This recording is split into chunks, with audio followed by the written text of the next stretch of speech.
Okay, the USA have laboured to a 2-1 win over Spain. They had to work for this. They weren't convincing. They had a lot of the possession, a lot of the ball, but they actually looked very vulnerable at the back. And they could only score via the penalty spot. So they did not score from open play at all in this game. And this is also their first goal they've conceded as well in the tournament.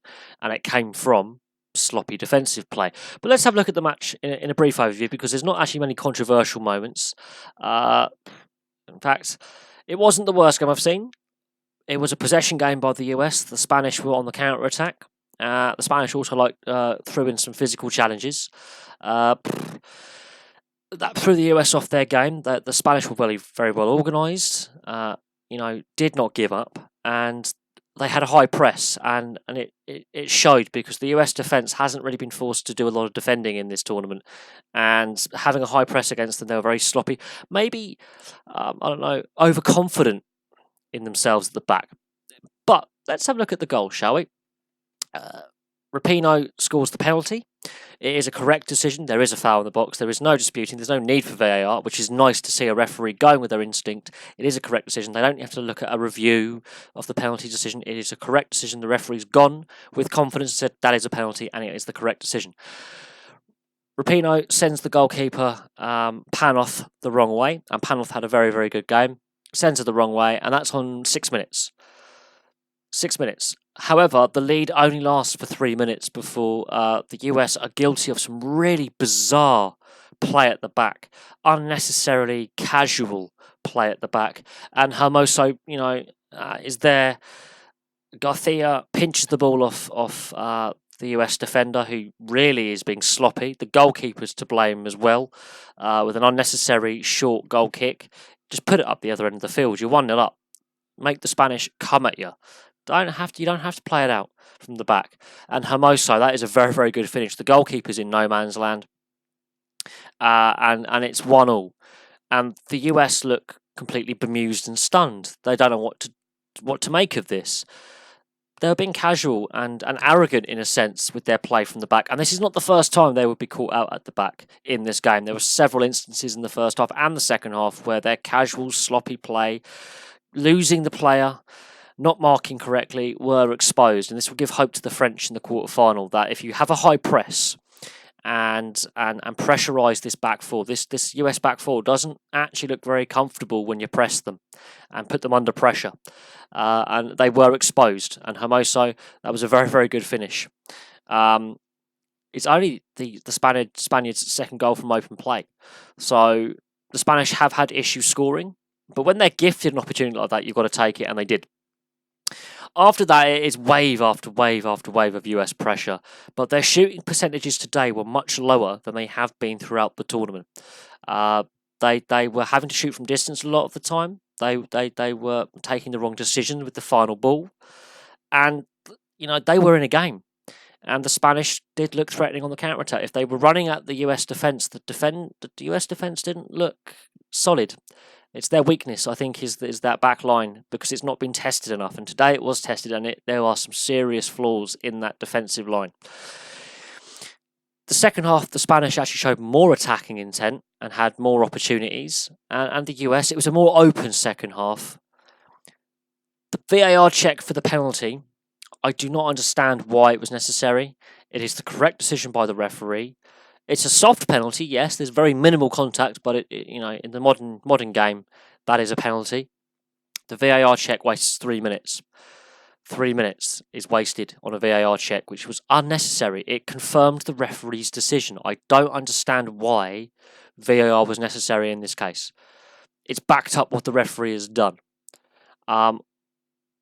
And while it got the decision right, it was unnecessary, and it wastes time. And that led to a lot of added time at the end of the game, of 7 minutes in the second half added on, which is unnecessary. Rapinoe steps up. The goalkeeper goes the right way, but of course, with the goalkeepers now being forced to stay on their line until the ball is struck, it's nearly impossible to save a penalty now.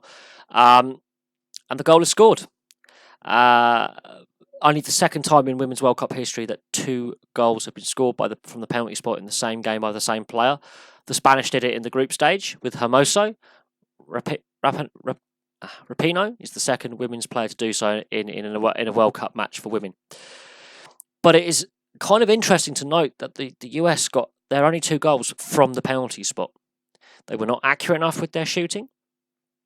They didn't put enough, balls on the goal.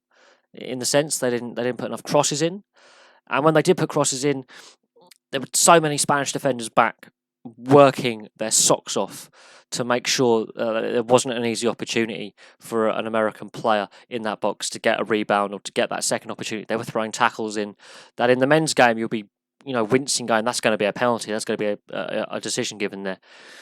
And so many shots off target as well. Panoth was not tested enough.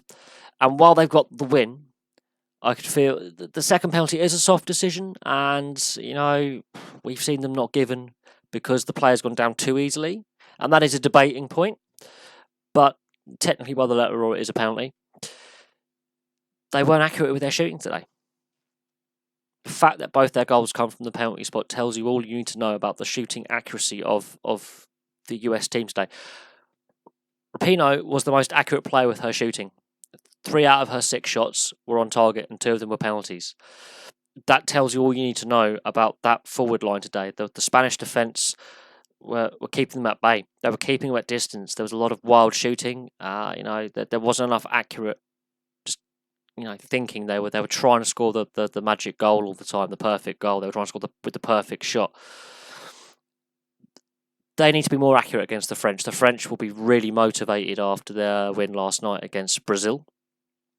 And the French are, like the Spanish, will be a very tough test. The Spanish were very, very good technically. And when the Spanish were putting passes together, they looked very, very good. They just didn't have enough possession. If the Spanish had more possession, I don't think this is a 2-1. I think this could have been an upset.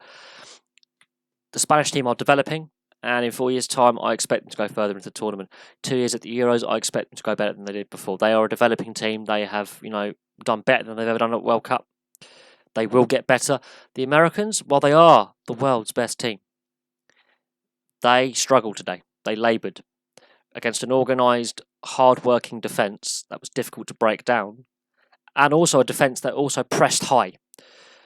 Every single one of the outfield players of Spain was involved in a high press. And the Americans did not like being put under the high press. They've been comfortable for so far in this tournament. The Spanish put them under a high press, and that led to the Spanish goal. Now, the night of the day, the USA have won 41 out of their last 42 games. So there's a reason why they're ranked number 1 in the world in the women's game. They've only lost once in 42 games. So there you go. That's the stat of the day for this one. And we'll see how the Canadians do in their game against China. That's going to be interesting. And we'll have some more videos for you very, very soon.